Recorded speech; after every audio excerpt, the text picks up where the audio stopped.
Ladies and gentleman السلام علیکم. Thanks for coming over. اور آج کا بھی ہمارا ٹاپک بہت اہم ہے. بیسیکلی ڈائبٹیز کے بارے میں بات کریں گے. لیکن ڈائبٹیز ہم سب جانتے ہیں کہ کوئی 1-2 سال کے اندر یا چند مہینوں میں نہیں ڈیولپ ہوتی.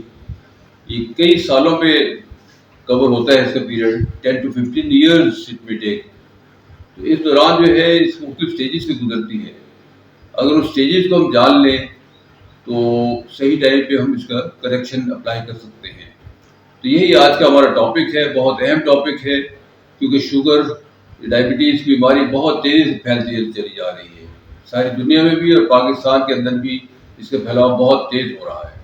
تو اس حوالے سے اس ٹاپک کو ہم سمجھتے ہیں تاکہ جہاں جہاں پہ جس موقع پہ بھی ہم لوگ فائدہ اٹھا سکیں وہ فائدہ اٹھائیں. تو سب سے پہلے یہی مقصد ہے کہ اسٹیجز جاننے کی ہمیں ضرورت کیا ہے. اسٹیجز جاننے کی ضرورت یہی ہے تاکہ ہم ان ٹائم اس کو ریکگنائز کر سکیں, اس کو ڈیٹیکٹ کر سکیں اس بیماری کو, اور ہم نے کریکٹیو میئرز اپلائی کر سکیں. سمپل مقصد ہے. لیکن اس میں پرابلم صرف یہ ہے کہ ڈائبٹیز بذات خود بہت ہی ایسی بیماری ہے, چھپی ہوئی بیماری ہے. اس کا کوئی درد نہیں ہوتا, اس کی کوئی تکلیف نہیں ہوتی ہے. تو اس وجہ سے پیشنٹ اس کو نارملی بڑا کیجولی لے رہے ہوتے ہیں, اس کے بارے میں زیادہ سیریس نہیں ہوتے. تو جبکہ حقیقت بالکل اس کا اپوزٹ ہے. ایکچوئل اگر فیکٹس کو دیکھیں, ڈیٹا کو دیکھیں تو پتہ چلتا ہے کہ یہ تو بہت ہی ڈیمیجنگ قسم کی ڈیزیز ہے اور بہت ہی تیزی سے پھیلنے والی بیماری ہے جس سے ساری دنیا کو لپیٹ پہ لیا ہوا ہے. تو یہ چند فیکٹس میں آپ سے شیئر کرنا چاہتا ہوں. ان فیکٹس کے سورسز بھی بڑے ریلائبل سورسز لیے ہیں. مثلاً ایک CDC ہے, centre for drug control and prevention. یہ امریکہ کا سب سے ٹاپ موسٹ ادارہ ہے جو بیسیکلی بیماریوں کے ساتھ ڈیل کرتا ہے. یہاں سے کچھ ڈیٹا لیا ہے. دوسرا بڑا ادارہ جو ہے وہ اسٹیٹسٹا ہے. بہت بڑا ویب پورٹل ہے, لیٹسٹ ریسرچ ڈیٹا اس کے اوپر بھی مل جاتا ہے. اور اس کی انٹرنیشنل ڈائبٹیز فیڈریشن ایک ادارہ ہے جو کہ مختلف کنٹریز کے اندر جو ڈائبٹیز ریلیٹڈ ایسوسیشنز ہیں ان کا ایک کمبائنڈ قسم کا فورم بنا ہوا ہے, IDF. تو ان سے ڈیٹا لیا ہے. یہ ڈیٹا ہمیں کیا بتاتا ہے؟ پہلی بات تو یہ بتاتا ہے اوور آل کہ اوبیسٹی جو ہے اور ڈائبٹیز جو ہے یہ بذات خود ایک وبا کی صورت اختیار کر چکی ہے. پوری دنیا میں اس کا پھیلاؤ بہت تیز ہے. پھیلاؤ بھی تیز ہے اور اس کی وجہ سے لوگوں کا انتقال ہو رہا ہے وہ بھی بہت زیادہ ہے. یہاں تک کہ ڈیٹا میں بتاتا ہے کہ امریکہ میں سے ہر 3 میں سے 1 جو ہے وہ پری ڈائبٹیز سچویشن میں جا چکا ہے.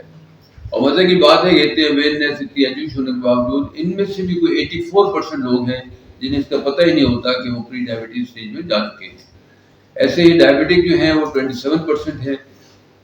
فار لاسٹ 30-80 ایئرس کا باہر سے ڈیٹا US کا یہ بتاتا ہے کہ یہ بیماری بذات خود پھیلتی ہی چلی جا رہی ہے. سارے ایفرٹس اپلائی کرنے کے باوجود اس کے اندر لاسٹ 38 ایئرس کے اندر 500% رائز ہوا ہے. یہ وہاں کا بات ہے جہاں پہ ہر طرح کی فیسلٹی موجود ہے, میڈیکل فیسلٹیز موجود ہے.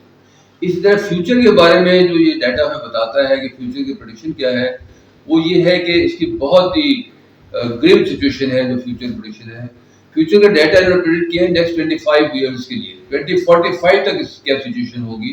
تو امریکہ کے اندر یہ بتاتے ہیں کہ 33% تک انکریز کر جائے گی. اور ایسے ہی جو ساؤتھ امریکہ کا ایریا ہے وہاں پر یہ 55% قریب رائز کرے گا. اور جو سینٹرل ایشیا کا ہے, مڈل ایسٹ اور نارتھ افریقہ کا ایریا ہے, پاکستان کا ایریا بھی اسی میں آتا ہے, اس پہ تقریباً کوئی ڈبل ہو جائے گا. 100% قریب انکریز رائز ہوگا اس کے اندر. اور افریقہ کے اندر بہت زیادہ ہے, 143% رائز ہوگا. اوور آل ورلڈ میں ہم سمجھتے ہیں کہ یہ اندازہ کیا گیا ہے کہ نیکسٹ 25 ایئرس کے اندر 2045 تک یہ 51% رائز انکریز کر دے گا. تو اس حوالے سے دیکھتے ہیں کہ تمام جتنے بھی ہے WHO ہے اور دوسرے بڑے بڑے ادارے ہیں وہ اس کو واقعتاً 21st سینچری کا بگیسٹ ہیلتھ ایشوز کے اندر کاؤنٹ کرتے ہیں.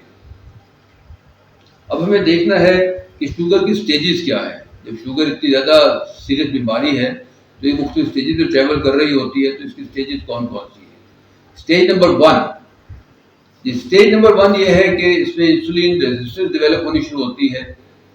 اور سب سے پہلی سٹیج تو یہ ہے کہ اس میں انسولین ریزسٹنس کس طرح ڈیولپ ہوتی ہے, کیا ہوتا ہے اس کے اندر, وہ ہمیں دیکھنے کی ضرورت ہے. اس کے بارے میں ڈیٹیل بات تو ہم علیحدہ ویڈیو کے اندر سارے ایکسپلین کر چکے ہیں, لیکن ہمیں جنرلی تھوڑا سا ریفریش کرنے کے لیے کہ انسولین بذات خود پینکریاز پروڈیوس کرتے ہیں اور یہ اس وقت پروڈیوس کرتے ہیں جبکہ ہم کاربوہائیڈریٹ سے میٹھی چیز کو لیتے ہیں یا کاربوہائیڈریٹ لیتے ہیں، وہ شوگر میں کنورٹ ہوتی ہے، اور شوگر کو سیل کے اندر ڈالنے کے لیے انسولین ضروری ہے۔ یہاں تک تو نارمل ہے، انسولین نارمل آتی ہے، لیکن بار بار کھانے کی وجہ سے، زیادہ کاربوہائیڈریٹس کھانے کی وجہ سے بہت زیادہ جو انسولین پیدا ہوتی ہے، بار بار پیدا ہوتی ہے۔ اور یہ جو پہلے ایک ڈائبکسی مشہور چینل ہے، ان کی اس بارے میں بڑی اچھی ویڈیو تیار ہوئی ہے، اس پہ اگر دیکھیں تو دیکھتے ہیں کہ یہ بار بار انسولین پیدا ہونے کی وجہ سے اور کریمنگ کرنے کی وجہ سے اتنی خام خواہ زیادہ ایڈیٹو شوگر جو ہے سیل کے اندر ڈالنے کی وجہ سے سیل کے اندر ایک ریزسٹنس پیدا ہوتی ہے نیچرلی، جسے انسولین ریزسٹنس کہتے ہیں۔ وہ انسولین کے لیے اپنے رکاوٹیں زیادہ بڑھا دیتا ہے اور انسولین کو کام نہیں کرنے دیتا۔ تو یہ چیز ہے جو اسٹیج 1 میں پیدا ہوتی ہے۔ اس میں اکثر و بیشتر یہ ہوتا ہے کہ سمٹمز تو کوئی خاص پیدا نہیں ہو رہے ہوتے، اور یہ جلتی ہے، پھر اچانک کسی نیکسٹ اسٹیج میں کنورٹ نہیں ہوتی ہے۔ یہ لیٹنٹ فارم میں تقریباً 1 سے 3 سال تک یہ چلتی رہتی ہے۔ اس کے بعد پھر اسٹیج 2 ڈیولپ ہوتی ہے۔ اسٹیج 2 ڈیولپ ہوتی ہے، اس میں انسولین ریزسٹنس بہت زیادہ ہائی رہنی شروع ہوتی ہے۔ انسولین بتاتے خود بلڈ کے اندر بہت زیادہ ہائی رہنی شروع ہوتی ہے۔ اس کو ہائپر انسولینیمیا بھی کہا جاتا ہے میڈیکل کی ٹرم میں۔ اس میں کیا ہوتا ہے کہ ایکچولی بار بار کے پرپز سے، بار بار کے فنکشن کی وجہ سے انسولین کی ریزسٹنس بہت بڑھ جاتی ہے، سیل انسولین کام نہیں کرنے دیتا، اس کی وجہ سے بلڈ ویسلز کے اندر انسولین کی کوانٹٹی بہت بڑھ جاتی ہے۔ یہ بھی اگر ہمیں اس اینیمیشن دیکھنا چاہیں تو یہاں صاف ہمیں نظر آتا ہے کہ سیل جو ہے وہ اپنی ریزسٹنس بڑھا رہا ہے، دروازے بند کر رہا ہے، لیکن انسولین ایک کی بجائے 50 سیل آ جاتے ہیں، 50 ہارمونز آ جاتے ہیں اور آ کے دروازہ توڑ دیتے ہیں اور ریزسٹنس کو ختم کر دیتے ہیں اور اندر مزید شوگر ڈھول دیتے ہیں۔ اس سے کیا ہو رہا ہے کہ باہر جو بلڈ ویسل ہے اس کے اندر انسولین کی مقدار بڑھتی چلی جاتی ہے، اور یہی چیز ہے جو کہ کچھ کسی حد تک ڈیٹیکٹ بھی ہوتی ہے بلڈ ٹیسٹ کے اندر، اور اس کی وجہ سے پھر کیا ہوتا ہے کہ ہائی انسولین جو ہے یہ کچھ پرابلمس کریٹ کرتی ہے، اس سے ویٹ بھی بڑھنا شروع ہوتا ہے، دوسری پرابلمز آتی ہیں۔ اس پہ اصل کیا مسئلے بنتے ہیں؟ اس میں سب سے پہلا مسئلہ تو اوبیسٹی کا آتا ہے کہ جو ایکسٹرا انسولین ہے یہ ہمارے شوگر سیلز کو فیٹ سیلز میں کنورٹ کرتی ہے اور موٹاپا باڈی کے اوپر آتا چلا جاتا ہے۔ دوسرا اس کا افیکٹ یہ ہے کہ یہ ڈائبٹیز اگر زیادہ پرولونگ یہ کنڈیشن ہے تو پراپر ڈائبٹیز میں کنورٹ ہو جاتی ہے، شوگر میں کنورٹ ہو جاتی ہے۔ اس طرح ہائپر ٹینشن بھی اس کا ایک رزلٹ ہے، فیٹی لیور اس کا ایک رزلٹ ہے کہ فیٹی لیور فیٹس لیور کے اوپر ڈپازٹ ہوتی ہیں، اور اس طرح لپڈ پروفائل جو ہے، کولیسٹرول ہے، ٹرائیگلیسرائڈز ہے، یہ بھی ہائی ہونی شروع ہو جاتے ہیں۔ تو یہ نقصانات ہیں جو کہ ہمیں اس اسٹیج پہ کسی حد تک نظر آنے شروع ہو جاتے ہیں۔ زیادہ ضروری نہیں ہے کہ اس اسٹیج کے اندر نظر آئے، لیکن نظر آنے شروع ہو جاتے ہیں۔ تو اسٹیج 3 جو ہے ڈائبٹیز کی، اس کو ہم بیسیکلی یہ کہتے ہیں کہ ایک ریئیکٹو قسم کا ایکشن ہے جو باڈی کا ہے۔ اس میں کیا ہوتا ہے؟ اس میں ہوتا ہے کہ کسی خاص مرحلے پہ جب پینکریاس کو بار بار یہ شوگر کا سامنا کرنا پڑتا ہے اور اس کی وجہ سے انسولین پیدا کرنی پڑتی ہے، تو وہ ریئیکٹو موڈ میں چلے جاتے ہیں۔ جتنی ضرورت ہوتی ہے انسولین کی اس سے بہت زیادہ پیدا کر دیتے ہیں۔ جب زیادہ پیدا کرتے ہیں انسولین تو کھانے کے بعد ہماری شوگر یعنی تھوڑی سی بڑھنے کی بجائے بہت زیادہ انسولین ہونے کی وجہ سے بلڈ کے اندر شوگر کم آ جاتی ہے۔ تو یہ ہے بیسیکلی کہ ہائی انسولین کی وجہ سے بلڈ شوگر لو ہوتی ہے کھانے کے بعد۔ یہ بالکل اپوزٹ معاملہ ہے۔ نارملی کھانے کے بعد شوگر زیادہ ہونی چاہیے، لیکن اس میں شوگر نارمل یا تو بڑھتی بہت کم ہے یا نارمل رینج سے بھی کم ہو جاتی ہے۔ تو جب یہ ہوتا ہے تو اس میں جنرلی اسپیکنگ کچھ لوگوں کو مشورہ دے دیا جاتا ہے کہ تمہاری تو شوگر نیچے جا رہی ہے۔ اس میں جنرلی یہ جو ریئیکٹو ہائپوگلیسیمیا پیدا ہوتا ہے، اس میں شوگر لیول نیچے جاتا ہے تو اکثر مشورہ دے دیا جاتا ہے کہ یہ شوگر تمہاری کم ہے تو اس کی بجائے اب تمہیں اور شوگر لینی چاہیے۔ جب اور شوگر لیتے ہیں تو انسولین اور پیدا ہوتی ہے اور پرابلم بڑھتے بڑھتا چلا جاتا ہے۔ اس میں سمپٹمز کیا ہوتے ہیں کہ جنرلی آدمی کو کھانے کا جو ہے اگر کسی وجہ سے کمی ہو جائے، کوئی ڈیلے ہو جائے تو برداشت نہیں ہوتا، اس کی بری حالت ہونے لگتی ہے، سر درد شروع ہو جاتا ہے، اور اس طرح سلیپینس ہوتی ہے کھانے کے بعد۔ اسے فریش ہونا چاہیے لیکن اکثر و بیشتر اسے نیند آنی شروع ہوتی ہے۔ جیسے تھکاوٹ، مستقل تھکاوٹ رہنا بغیر کسی زیادہ کام کیے، یہ بھی اس کے سمپٹمز سے ہے۔ اور اس طرح میٹھا کھانے کو بڑا انسان کا دل چاہتا ہے اور بار بار بھوک بھی لگتی ہے۔ اس طرح موٹاپا جو ہے اوبیسٹی بھی اس کا ایک فیکٹر ہے۔ تو یہ چیزیں ہیں جو نظر آنی شروع ہو جاتی ہیں۔ تو نیکسٹ اسٹیج ہے اسٹیج 4، یہ پری ڈائبٹیز کی کہلاتی ہے. اس میں کیا ہوتا ہے کہ انسان کی شوگر نارمل سے بڑھ کے نظر آنی شروع ہوتی ہے، HbA1c سے بھی زیادہ ہو جاتا ہے، اور باقی جو پرابلمس ہیں بی پی ہائی اور لپڈ وغیرہ، یہ بھی ایسا چیزیں ہیں کہ یہ پہ ڈیولپ ہوتی نظر آتی ہیں، اور کلینکل لیول پہ اس کو دیکھا جا سکتا ہے. اس کے سمٹم یہی ہے کہ جلدی جو نارمل رینج ہے شوگر کا اس سے بڑھ کے شوگر رہنی شروع ہو جاتی ہے، 125 سے بڑھ جائے گی یا 125 کے قریب قریب رہے گی. HbA1c جو ہے 5.7% سے بڑھنا شروع ہو جاتا ہے، اس کے اندر رہتا ہے، اور یہ ٹائم بھی زیادہ کافی دیر ٹائم گزارتا ہے. ایک جانب سے سچویشن ڈیولپ نہیں ہوتی ہے تو 2 سے 4 سال میں لگ جاتے ہیں. نیکسٹ جو اسٹیج ہے اسٹیج 5، اس پہ پراپر پری ڈائبٹیز کنڈیشن سے نکل کے، کیونکہ ہم لوگ اسے اٹینڈ نہیں کر رہے ہوتے، تو نارمل ٹائپ 2 ڈائبٹیز میں کنورٹ ہو جاتا ہے، پیشنٹ وہاں چلا جاتا ہے. ٹائپ 2 ڈائبٹیز میں کیا ہوتا ہے کہ پینکریاز تو انسولین بنا رہے ہوتے ہیں، لیکن انسولین جو ہے اپنا کام نہیں کر پا رہی ہوتی ہے، اور شوگر کو وہ سیلز کے اندر ڈالنے میں ناکام رہتی ہے، سیلز کی طرف سے ریزسٹنس ہوتی ہے.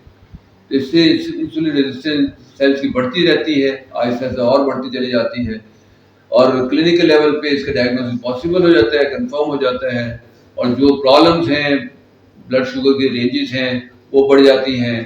HbA1c بڑھ جاتا ہے اور 6.4 سے اوپر چلے جاتا ہے، اور ڈیمیج جو ہے بلڈ ویسلز کے اندر کی لیئر جو ہیں وہ ڈیمیج ہوتی چلی جاتی ہے، برین کے اندر، لیور کے اندر، اور اسی طرح ہارٹ میں، آئیز میں، یہاں پہ یہ پرابلم کریٹ کرتی چلی جاتی ہے. اور اس دوران جو ہے پیشنٹ کو بتایا جاتا ہے کہ اب تمہاری بیماری جو ہے پروگریسو ڈیزیز میں چلے گی، تم شوگر کو پروگریسو ڈیزیز کہا جاتا ہے کہ شوگر کی وجہ سے نئی نئی بیماریاں تمہیں آنی ہیں، ہارٹ کا پرابلم ہوگا، تمہارے کڈنیز افیکٹ ہوں گے، تمہاری آئیز افیکٹ ہوں گی، اور وہ اس کو ذہنی طور پہ تیار کر دیا جاتا ہے. حالانکہ شوگر کی وجہ سے نہیں بیماریاں آ رہی ہوتی، شوگر جس وجہ سے بنی ہے انسولین ریزسٹنس کی وجہ سے پرابلمس آنے ہوتے ہیں، جس کو شوگر سے جوڑ دیا جاتا ہے. بہرحال یہ پرابلمس ہیں جو یہاں پہ آتے ہیں. اور لاسٹ اسٹیج جو اس کی اسٹیج 6 ہے وہ یہ ہے کہ گریجولی یہ کنورٹ ہوتی ہے پھر ٹائپ 1 ڈائبٹیز. ٹائپ 1 ڈائبٹیز میں ہوتا ہے کہ پینکریاز بالکل ہی تھک جاتے ہیں، بالکل اسکویز ہو جاتے ہیں، اور مزید وہ انسولین بنا نہیں سکتے یا بہت ہی کم انسولین بنا سکتے ہیں. تو اس سے باہر سے پیشنٹ کو پھر کیا دیا جاتا ہے کہ اس کو انسولین لگانی شروع کر دی جاتی ہے کہ تاکہ وہ پرووائڈ کرے انسولین. اور اس پہ ٹائم پیریڈ کافی زیادہ لگنے کے بعد یہ پرابلم آتا ہے، 10 سے 15 سال گزر جاتے ہیں جب پینکریاز بالکل کام کرنے کے قابل نہیں رہتا. اس میں جب انسولین دی جاتی ہے تو اس کے سمپٹم جو ہیں مزید بڑھ جاتے ہیں، کڈنیز افیکٹ ہونے شروع ہو جاتے ہیں، ہارٹ لیور پہ بھی افیکٹ جاتا ہے، ہارٹ پہ متاثر ہوتا ہے، آئیز اور برین جو ہے اس پہ بھی اثر آتا ہے سارے کا سارا، اور اس کا مزید آہستہ آہستہ سچویشن خراب تر ہوتی چلی جاتی ہے. اریکٹائل ڈسفنکشن بھی مسئلہ بن جاتا ہے اس میں. تو یہ سارے مسائل ہیں جو کہ گریجولی ٹائپ 2 ڈائبٹیز میں بھی آ رہے ہوتے ہیں، لیکن جب وہ ٹائپ 1 میں کنورٹ ہو جاتی ہے تو کئی گنا یہ زیادہ بن جاتے ہیں مسائل. اس پہ دیکھنا بھی ہے کہ انسولین ریزسٹنس مجھے ہے کہ نہیں ہے. اس پہ کئی طریقے ہیں، ایک سمپل سے طریقے چلنے کی ڈسکس کروں گا. ایک تو یہ ہے کہ کھڑے ہو کر انسان اگر بالکل ذرا سی گردن جھکا کر پاؤں کو دیکھیں تو پاؤں نظر نہیں آتے جن کو انسولین ریزسٹنس ہوتی ہے، کہ پیٹ کافی بڑا ہوتا ہے. اس طرح اس کا جو میڈیکل ٹیسٹ ہے وہ ہوموآئر کہلاتا ہے. اس پہ فاسٹنگ بلڈ شوگر ہوتی ہے اور فاسٹنگ انسولین ہوتی ہے، خاص فارمولے میں اسے ڈالا جاتا ہے، اور اس کے بعد اگر اس کی ویلیو 1 سے نیچے رہے تو نارمل ہے، اگر اس سے زیادہ ہو جاتی ہے تو انسولین ریزسٹنس کنفرم ہو جاتی ہے. تو اس سے نکلنے کا حل کیا ہے؟ اس سے نکلنے کا حل جو کنونشنلی بتایا جاتا ہے وہ تو وہی ہے کہ مزید دے، لیکن ایکچوئل حل جس کا وہی ہے کہ انسولین کو کم کیا جائے. انسولین کے زیادہ ہونے کے سارے مسائل بن رہے ہیں، تو انسولین کو حل کیا جائے. انسولین ہم جانتے ہیں کہ کاربوہائیڈریٹس جو ہے شوگر میں کنورٹ ہوتے ہیں، اور شوگر جب جاتی ہے باڈی کے اندر تو وہ انسولین پیدا کر دیتی ہے. اس کا مطلب یہ ہے کہ اگر انسولین کو ہم نے ختم کرنا ہے اس کی وجہ سے شوگر کم کرنی چاہیے یا ختم کرنی چاہیے. شوگر ختم کرنی ہے تو کاربوہائیڈریٹس ختم کرنے چاہیے. تو یہ سیکوینس بنتا ہے، کاربوہائیڈریٹس ختم کریں تو شوگر ختم ہو جائے گی، شوگر ختم ہوگی تو انسولین ختم ہو جائے گی، یہ کم ہو جائے گی بہت زیادہ. تو جیسے یہ کم ہوگی تو ہم ایڈوانٹیج لے لیں گے. انسولین کے زیادہ ہونے کی وجہ سے پرابلم آ رہے ہیں وہ نہیں ہوں گے. تو ڈیٹیل اس کے سولوشن جو ہے مزید ہم آگے ڈسکس کر لیں گے. تو بھی آج کے تک جو ہم نے بات کی ہے، ہم نے بیسیکلی بات کی ہے کہ انسولین ریزسٹنس جو ہے وہ اصل کاز ہے، شوگر کا، اور شوگر کی جو 6 اسٹیجز ہیں یہاں پہ شروع ہوتی ہے انسولین ریزسٹنس، تو آہستہ سے بڑھتی چلی جاتی ہے، جو کہ شوگر کو بھی آہستہ سے بگاڑ کی طرف جاتی ہے۔ کسی بھی اسٹیج میں، اسٹیج 1 سے لے کے اسٹیج 6 پہ، کسی بھی اسٹیج پہ اگر ہم واقعتاً سولوشن اپلائی کریں اور انسولین ریزسٹنس کو کم کر دیں یا ختم کر دیں، تو یہ اسٹیج وہاں سے ریورس ہو سکتی ہے، ریورسیبل ہے۔ ڈائبٹیز جو ہے یہ پرماننٹ لائف لانگ ڈیزیز نہیں ہے۔ کسی بھی جگہ آپ اس کا سولوشن اپلائی کریں، سولوشن ہم نے بات کی ہے، تھوڑی سا اس کا ہلکا سا تعارف کرایا ہے کہ اس میں کاربوہائیڈریٹس کو ختم کرنا پڑتا ہے۔ تو بہرحال یہ آج کا ہماری بات تھی، اس میں کوئی کوشچن اگر کسی کا ہے تو بتائیے، ہم اٹینڈ کر لیتے ہیں۔